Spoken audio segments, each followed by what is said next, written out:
Bueno, continuando y avanzando con el programa, presentamos, ¿cierto?, en este podio a la matrona Natalia Hacha, de la organización Médicos Sin Fronteras, quien nos presentará trabajos sociales en matronería. Adelante, Natalia, bienvenida.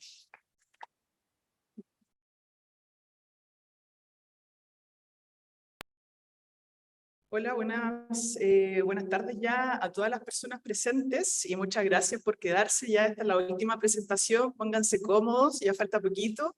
Mi presentación es muy breve en realidad y básicamente no les voy a hablar tanto, ¿cierto?, de la teoría, simplemente les voy a contar breves historias de lo que puede hacer una matrona y un matrón en un contexto internacional humanitario y también en el contexto nacional. Así que, primero que todo, les cuento, ¿cierto?, quién soy, ya que las personas que estaban anteriormente, personas muy reconocidas a nivel internacional, nacional, docente de acá de la misma escuela. Yo soy matrona formada en región, ¿cierto?, muy orgullosamente formada en región. Mi primer trabajo como matrona fue acá en Santiago, en el Hospital San Juan de Dios, una institución que recuerdo con mucho cariño, porque siempre el primer trabajo que tenemos nos marca para toda la vida, ¿verdad? Porque ahí terminamos de formarnos realmente como profesionales. Luego, ¿cierto?, de estar en el Hospital San Juan de Dios, yo me fui a trabajar con Médicos Sin Fronteras. Estuve 4 años en terreno desde el 2018 hasta el 2021. Después, por razones personales, decidí parar un poco porque lógicamente es un trabajo muy exigente y desde ahí me he dedicado a la academia y actualmente trabajo en la Universidad San Sebastián. Entonces, el título de mi presentación es Matronería en Proyectos Sociales. ¿Cuál es nuestro rol en el contexto internacional humanitario y la realidad nacional? Voy a hacer lo mismo que Pablo. ¿Quién de ustedes conoce lo que es un trabajador humanitario? Me esperaba esa respuesta, así que está bien. ¿Quién de ustedes conocen a la Organización Médicos Sin Fronteras? Ya, súper. Entonces, lo primero que voy a hacer ya es hacer una muy breve descripción, ¿sí?, de lo que es el trabajo humanitario básicamente, para que todos entendamos lo mismo y nos podamos contextualizar. El trabajo humanitario internacional, ¿cierto?, básicamente es un trabajo caracterizado por prestar servicio a comunidades, a grupos sociales o personas en situaciones de vulnerabilidad. O sea, básicamente la implementación de proyectos sociales, pero se llama trabajo humanitario cuando lo realizamos en el extranjero, ¿ok? Entonces, ¿qué es lo que es una crisis humanitaria? Las crisis humanitarias están provocadas por varios motivos. Y muchas veces esas crisis humanitarias o los motivos se mezclan y hay varios presentes en un mismo contexto. Pueden ser conflictos provocados por el hombre, lamentablemente, como la guerra, ¿cierto?, lo que está pasando en Ucrania, los conflictos armados que están ocurriendo actualmente en Centroamérica, en África, en otros países también. Pueden ser catástrofes naturales. Con la crisis climática eso va a ser cada vez más recurrente. Pandemias como la que acabamos posiblemente de terminar, pero se sabe que van a venir más pandemias o epidemias en el futuro. A veces, como les decía, todas estas están combinadas, ¿ok? A veces hay países que solamente están sufriendo una en ese momento particular, pero a veces puede que estén sufriendo 3 al mismo tiempo, ¿ok? Entonces, estas situaciones exacerban las vulnerabilidades preexistentes en la población. Eso es lo que es una crisis humanitaria. Nuestro país no está exento de eso. Nosotros todavía no nos hemos hecho cargo de la crisis humanitaria migrante que tenemos actualmente. Entonces, para contextualizar y para que sepan cuál es la realidad internacional, hay un grupo de países, 20 países en particular, que son los más críticos hoy en día, 2023, mientras nosotros conversamos en estos momentos. Los que están marcados en amarillo oscuro son los más críticos, los top 10 de los críticos. Los amarillo claro son los que están en los siguientes 10 países, ¿cierto?, más críticos a nivel internacional. Eso no quita que no hayan otras crisis humanitarias, solamente están graficados los más críticos, ¿ok? Entonces, esto nos demuestra que y debemos saber, hoy día, 2023, hay 340 millones de personas que necesitan ayuda humanitaria a nivel internacional. Y ojo con esto, porque esta cifra, como ven en este gráfico, se ha cuadriplicado en los últimos 10 años. O sea, es una situación bastante complicada. Y con lo que se espera a futuro, por la crisis climática, futuras pandemias, epidemias, y el hombre, ¿cierto?, que nunca deja de crear conflictos armados por egos políticos, etcétera. O sea, esto va a seguir creciendo probablemente. Entonces, ¿qué les quiero contar yo? ¿Qué tiene que ver esto, ¿cierto?, con el ejercicio de la matronería? ¿O cuál es nuestro rol frente a esa situación? Eso es un poquito lo que les quiero explicar desde mi experiencia trabajando como matrona en Médicos Sin Fronteras. También para que conozcan, Médicos Sin Fronteras es una organización sin ánimos de lucro, privada, de acción médico-humanitaria que asiste a personas amenazadas por conflictos armados, violencia, epidemia, enfermedades olvidadas también, desastres naturales o exclusión de la atención médica por incapacidad del sistema nacional de hacerse cargo de la necesidad de la población. Entonces, yo estuve trabajando ahí durante 4 años, como les comenté, y lo que voy a hacer es decirle brevemente cuáles serán mis responsabilidades o cuáles serán mis aportes desde la matronería en esos contextos. El primer proyecto fue en Gedep, Etiopía. Gedep queda ubicado en el centro de Etiopía. ¿Okay? Este fue el primer proyecto del año 2018. Yo estaba, bueno, en mi curso de formación preparándome para ir a Médicos Sin Fronteras y en la mitad del curso recién llevaba 5 días de formación y mi manager o la persona que estaba encargada, digamos, de buscarme proyectos, me dice, ¿sabes qué, Natalia? Hay una crisis actualmente en Etiopía. ¿Cuál es el contexto? Hay miles de personas que se han tenido que desplazar por conflictos étnicos, por lo cual hay miles de personas que actualmente no están recibiendo atención sanitaria, necesitamos una matrona ahora ya. ¿Quieres ir? Y yo, por supuesto, no estaba preparada, pero bueno, dije sí. Entonces, acá, ¿qué les quiero comentar? Tenemos que recordar, tener presente, acá a nivel nacional y a nivel internacional, cuál es una realidad, es que el acceso oportuno a personal cualificado puede ser cuestión de vida o muerte. ¿Ok? Nuestro país tiene, entre comillas, muy buenas tasas de mortalidad materna comparado al resto de Latinoamérica y comparado al resto del mundo. Tenemos que ser, ¿cierto? O esa tiene que ser una fuente de orgullo para nosotros como matronas y matrones. Esa es una realidad, ¿ok? Las mujeres sufren complicaciones durante el parto y el personal cualificado puede hacer una gran diferencia, independientemente del contexto en el cual esté trabajando. Los matrones trabajamos para remediar los 3 retrasos a los que se enfrentan las mujeres a la hora de recibir atención sanitaria. Entonces, el primer retraso es decidir buscar atención, y eso se realiza mediante educación comunitaria, ¿verdad? Como lo que hacemos actualmente en la atención primaria. Ok, señora, la vamos a educar. ¿Cuándo tiene que usted acudir a urgencia? Eso lo hacemos acá y es lo que se tiene que hacer afuera también. El retraso a la hora de llegar a un centro sanitario. En muchos contextos, las pacientes, bueno, en nuestro país también, ¿verdad? En Chile, por ejemplo, en el sur, hay personas, mujeres, que toman horas y horas en llegar a un centro de salud. Y tienen que tomar barco, tienen que tomar bus, tienen que tomar auto, etc.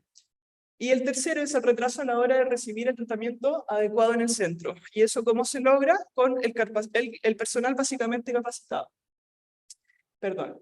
Entonces, en esta historia, ¿cierto? O en estas 3 imágenes que les quise mostrar, es para que vean la realidad que sufren algunas adolescentes y mujeres a nivel internacional. Ejemplo, primera foto de ese bebé que ya está, ¿cierto?, arrojado. Entraron básicamente en el bosque y lo encontraron ahí tapadito, por una mantita muy pequeña. ¿Cuál es la realidad, cierto, de ese bebé? Es que su madre, que era una adolescente, por haber tenido ese embarazo fuera de un matrimonio, sufrió la exclusión total de su familia y de la sociedad o la comunidad completa, por lo cual no tuvo más remedio que ir sola y tener su parto en el bosque en la noche, con 14 años, ¿cierto?, en la oscuridad, con frío, y encontraron ese bebé básicamente solito porque ella había ido a buscar ayuda o ropa para poder ponerle, ¿ya? En un principio pensaron que lo habían abandonado, pero no, la mamá llegó a buscarlo porque en realidad había ido a buscar ayuda. Entonces, nuestra labor acá, lógicamente, fue realizar la atención correspondiente a la madre, al recién nacido, entregarle apoyo integral con psicología, ¿cierto? Con asistente social, con logística también. Le ayudamos a buscar a una familia que podría prestarle refugio y a coordinar su transporte para llegar a la capital y poder ya vivir tranquila con su bebé. En la tercera foto, o la principal de la derecha en realidad, que se muestra a una mujer viendo a su hijo, ¿cuál es la historia? Como estábamos a 8 horas del centro asistencial más cercano, yo llegué al centro de salud esa vez, me encontré a la madre que tenía eclampsia, que había convulsionado hace poquito, estaba inconsciente, y el examen estaba completa, estaba coronando básicamente, inconsciente. Imagínense ese contexto. O sea, acá deja bloqueado cualquier persona. Y a mí lo hizo en realidad en ese momento, pero bueno, teníamos que actuar. Primera cosa que les quiero decir, tienen que sentirse orgullosos y orgullosas de la formación que reciben en este país, porque en realidad, en comparación a otras mallas curriculares que existen a nivel internacional, nosotras y nosotros estamos muy bien formados para hacer frente a las emergencias obstétricas que nos podamos encontrar. Lógicamente que siempre tiene que haber una preparación continua, una formación principalmente de las habilidades blandas, y nunca vamos a dejar de aprender, pero sí tenemos una base muy buena, que me permitió afortunadamente responder en ese momento. Imagínense, la mujer estaba inconsciente, obviamente no podía colaborar con lo que eran los pufos maternos. Tuvimos que utilizar un vacuum, logramos realizar la extracción fetal, obviamente hubo que realizar reanimación neonatal, la atención de la mujer y después derivación al centro asistencial más cercano para poder estabilizarla, hacerle pruebas, etc. Afortunadamente, y puedo decir también que los conocimientos de reanimación neonatal, yo justo antes de irme había hecho también el curso acá en la Universidad de Chile, y aparte de los cursos que hacen en Médicos Sin Fronteras, entonces eso me ayudó a poder responder bien a esa reanimación neonatal.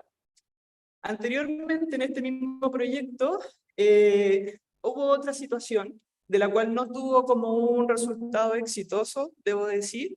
Fue la primera vez porque estaba en un centro de salud mucho más precario. No había absolutamente nada. Y era un recién nacido que nació con una asfixia severa. A pesar de hacer la reanimación, según los conocimientos que tenía, pero tenía los conocimientos, pero no tenía la infraestructura. No había ambú, no había sala, o sea, incubadora, no había nada. Entonces ese recién nacido lógicamente no tuvo el mismo destino, y ahí fue cuando por primera vez, de una bofetada en la cara, entendí que injusta puede ser la vida, ¿verdad? Que marca o puede tener marcado tu destino dependiendo del lugar geográfico en el cual hayas nacido. Entonces, esos son como algunas responsabilidades que teníamos ahí, básicamente a cargo de gestionar la maternidad, de hacer capacity building, que es formación a los profesionales, de mejorar la infraestructura, etc.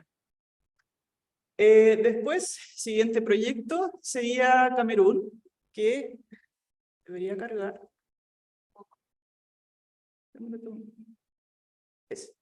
Entonces, bueno, siguiente proyecto, Camerún 2019. Responsabilidades como matrona, cuál era mi aporte básicamente. Pueden ver ahí, ¿cierto?, en la primera imagen superior, trabajando con un equipo de promotores de la salud. Esos eran líderes y lideresas de la propia comunidad, por lo cual nosotros trabajábamos en conjunto con ellos, compartíamos como un set de información básica que tenían que replicar en la comunidad, y ellos, como eran parte de esa comunidad, transmitían los mensajes. ¿Cuáles eran los mensajes? ¿Cuándo acudir a la urgencia o a la maternidad? Un mensaje principal, que es que si eres víctima de un abuso sexual tienes que pedir ayuda médica, porque hay plazos, ¿cierto?, muy importantes que tenemos que cumplir para poder prevenir lo que es el VIH, embarazos no deseados, etc. Entonces esas cosas que a uno les parecen lógicas, hay muchas personas que no lo saben, y eso era uno de los principales mensajes que trabajamos con este equipo maravilloso, aparte de prevenir o también de malaria, etcétera, y otras enfermedades tropicales. Aquí abajito está el equipo de la maternidad. Este ya era un hospital como más bien formado, tenía colaboración, tenía una mejor infraestructura. Entonces, en realidad, este equipo, que era muy bueno, muy bien formado, con su supervisora Adeline, colaboraban conmigo, pero básicamente yo les ayudaba en la gestión, ¿ya? Como ellos eran personal capacitado, yo solamente les colaboraba con la gestión. Y lo que sí me dedicaba, particularmente personalmente, era la atención a víctimas de violencia sexual. No sé si sabían que la violación es utilizada como un arma de guerra en los conflictos armados, porque son situaciones que debilitan a la comunidad.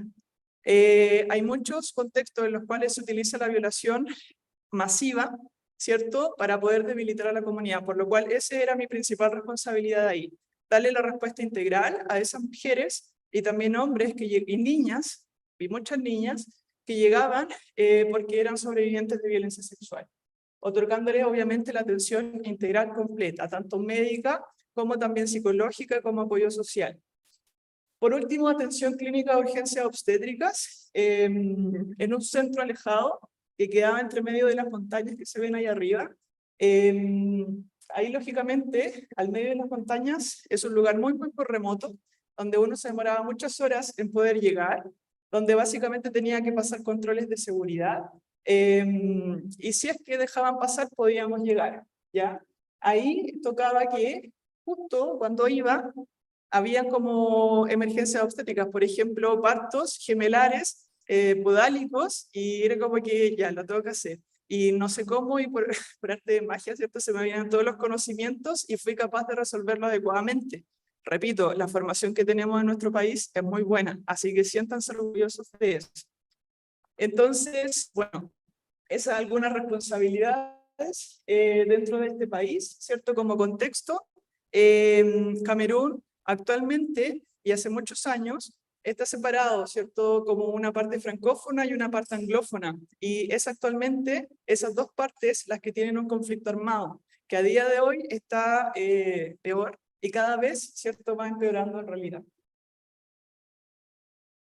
El tercer proyecto que les cuento, en los cuales teníamos como responsabilidad, ¿cierto?, matronil, en Caracas, Venezuela. Paraná ya nos toca más cerca, ¿verdad?, Latinoamérica. Entonces, no es desconocido toda la realidad que tienen que pasar las mujeres en ese país.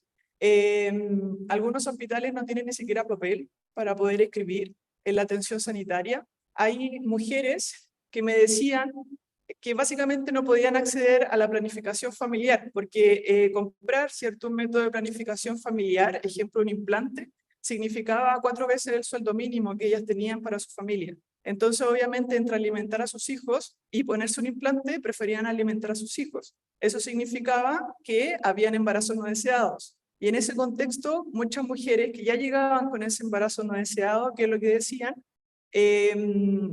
no puedo tener otro hijo. No puedo tener otro hijo, llegaban con abortos inseguros, porque y yo nunca les preguntaba, lógicamente, la razón, porque cada mujer, ¿cierto?, puede decidir sobre su propio cuerpo, pero ellas solas con ese como intento de poder justificarse decían, mira, yo a veces tengo que decidir si almuerzo yo o comen mis hijos, o a veces tenemos que decidir si podemos desayunar o podemos cenar. Yo no puedo traer otra persona al mundo porque va a venir a sufrir. En este contexto que estamos, va a venir a sufrir. Entonces eran mujeres que por tener legislaciones, ¿cierto?, muy restrictivas, estaban obligadas a buscar abortos inseguros y a sufrir las complicaciones de ello. Entonces, prestábamos colaboración con esta Asociación Civil de Planificación Familiar que brindaba atención sin discriminación por orientación sexual ni identidad de género también. También mi responsabilidad acá era la atención a sobrevivientes de violencia sexual. Había muchas mujeres, principalmente, o muchas quizá a veces trabajadoras sexuales, que eran víctimas de violencia sexual por parte de las policías que hacían abuso de su poder. Entonces, esa también era de mis principales responsabilidades ahí. Con la pandemia se empezó a hacer como una ayuda mucho más intensiva al Hospital Vargas de Caracas, que es uno de los principales hospitales de la ciudad. Y por último, les quisiera comentar el proyecto de Honduras. Este fue el último que hice desde el año 2020 a 2021, fue que terminé. Honduras es un país que lo tenemos muy cerca, pero acá en Chile no conocemos mucho de lo que pasa ahí, ¿verdad? En Honduras es un país muy crítico, donde la población está en una situación de vulnerabilidad muy grande. Es un país que sufre varias crisis humanitarias al mismo tiempo. Primero tiene la crisis climática. Es uno de, no sé si ustedes sabían, pero es uno de los países en el mundo que más sufre por la crisis climática actual y que lo va a seguir haciendo en los próximos años. Por la localización ubicada en Centroamérica, recibe ciclones huracanes constantemente. Después está la crisis migrante. No se sabía que Honduras precisamente es un país clave en la ruta migrante a nivel internacional. En ese país, en esas caravanas migrantes que se ven en la imagen de arriba, no son personas que están marchando ni nada por el estilo, son personas que se reúnen en ciertos días del año ya para poder empezar su ruta migrante camino a Estados Unidos.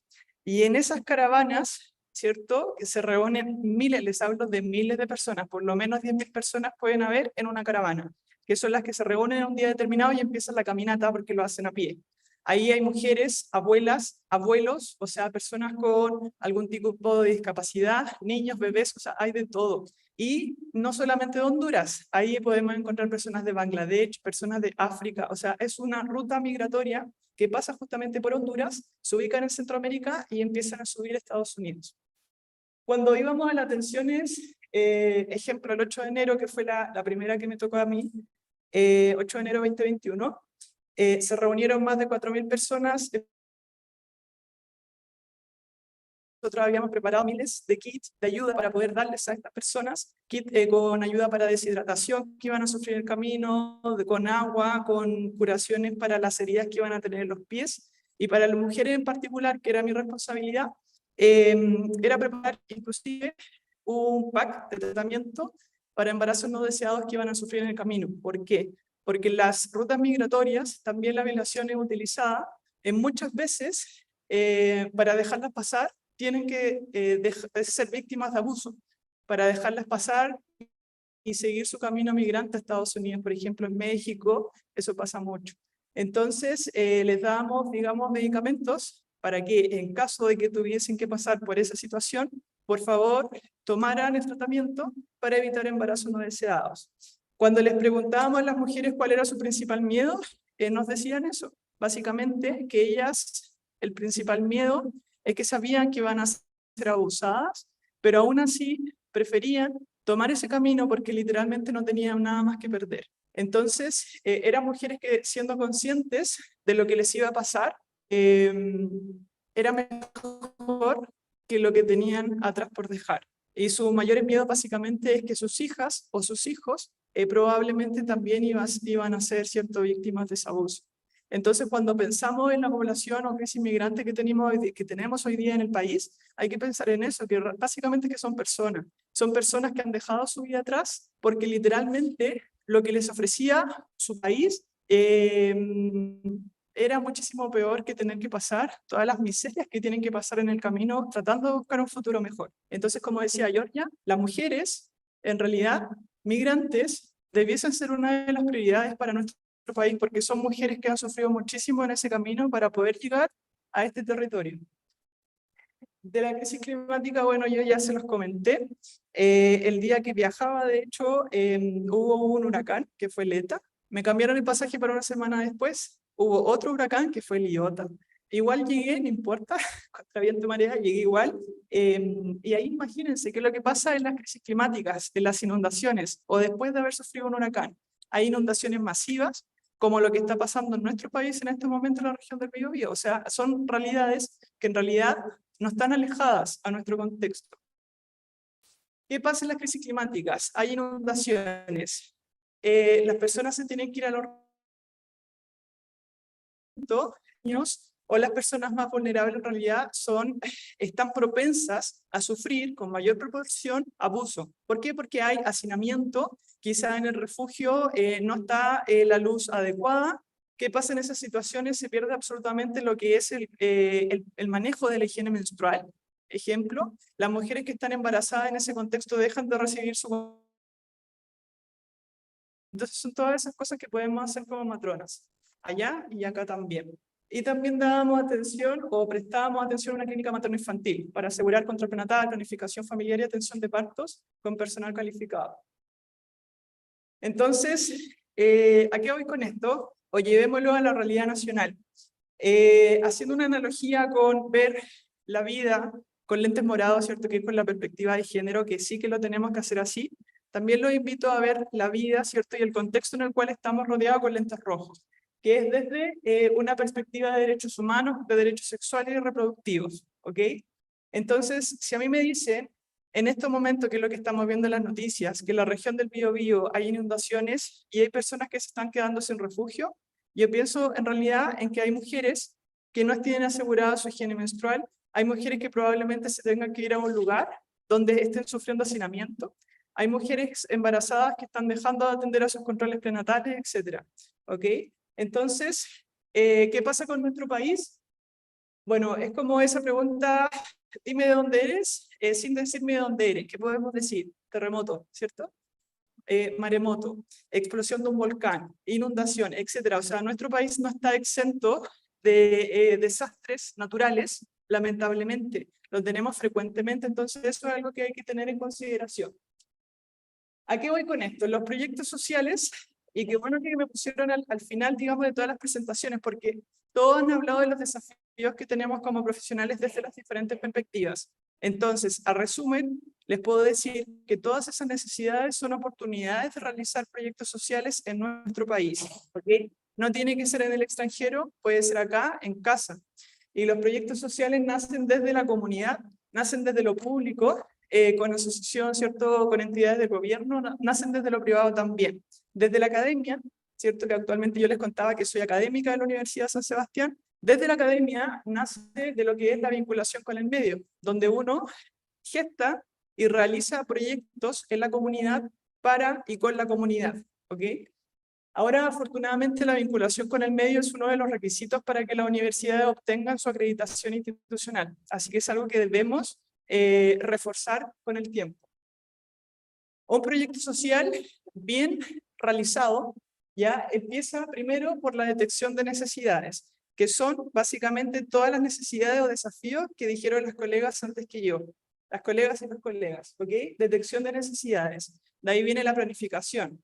Y ahora, para que realmente los proyectos sociales logren incidencia pública y aportar a las políticas públicas de nuestro país, tienen que estar acompañadas de evidencia científica y levantamiento de información apropiada, para que así sea una información útil que las personas que están en la toma de decisiones la puedan utilizar para tomar esas decisiones en pro de las mujeres, niñas, niños de nuestro país y de toda la población en realidad. ¿Ok? Entonces, estos son como algunos ejemplos de lo que nosotros realizamos actualmente como escuela. Acá hay proyectos de afectividad, sexualidad y género que se realizan en 4 ciudades hoy día a nivel nacional. Esto responde a las problemáticas de la ESI que todavía no se logran regular en nuestro país. El segundo, les quiero comentar, promoción, prevención en la salud, afectividad para niños, niñas y adolescentes quemados y sus familias. Es un proyecto que hicimos en Coaniquem, en Puerto Montt. Que uno dice, ¿qué hacían en Coaniquem? Bueno, que resulta que son niños, adolescentes, niñas, que han sufrido quemaduras en sus cuerpos, ¿verdad? Y ejemplo, las niñas que habían sufrido quemaduras en su pectoral, en el tórax, preguntaban, bueno, yo a futuro me gustaría amamantar, o quiero ser madre, entonces, ¿cómo lo voy a hacer? ¿Y quién es la mejor persona para darle esa información? ¿Una matrona o un matrón? Un niño, por el contrario, nos decía, o le decía a la directora en realidad, que fue la que nos comentaba, ha sufrido quemadura en sus genitales. ¿Voy a poder utilizar o no preservativo, ejemplo? Entonces, hay desconocimientos en situaciones muy particulares o en contextos muy particulares donde nosotros podemos aportar también. Solamente hay que tener los ojos bien abiertos, ¿cierto? De que la realidad está, o sea, la necesidad de nuestra colaboración está en todos lados. Y ahí hay otros como jornada de preparación del parto, el último salud integral de la mujer en pandemia, que es un proyecto que nació en la pandemia, cuando básicamente los centros de atención primaria tuvieron que cerrar sus puertas en un principio, después afortunadamente hicieron todos los esfuerzos por continuar, pero todos sabemos, y lo dijo Gloria también, que el cuidado de la mujer se postergó, ¿cierto? Se dejaron de realizar mamografías, se dejaron de realizar PAP, y después, ahora que estamos retomando, ¿cuáles son las consecuencias? Que la incidencia en esos tipos de cáncer es mayor. Entonces, Eso, básicamente, la interacción con colegios, escuelas, liceos, juntas de vecinos, puede ser con una agrupación adulto mayor, con CEFAM, clínicas, carabineros, casas de acogida de mujeres, etc. O sea, las asociaciones pueden ser infinitas. Ya solamente hay que salir a buscarlas, salir de nuestros centros cerrados, básicamente, y salir a la comunidad e interaccionar y unificarse también entre las diferentes universidades y diferentes organizaciones. Entonces, por último, como profesionales de la matronería, tenemos muchísimo, diría yo, muchísimo que aportar desde con y para la comunidad. Así que los dejo con esa invitación a que podamos incidir en nuestras propias comunidades, a que podamos trabajar en conjunto con los estudiantes que siempre tienen muy buenas ideas y levantar proyectos sociales que vayan en beneficio, digamos, de la población. Eso es lo que tenía para compartir. Muchas gracias.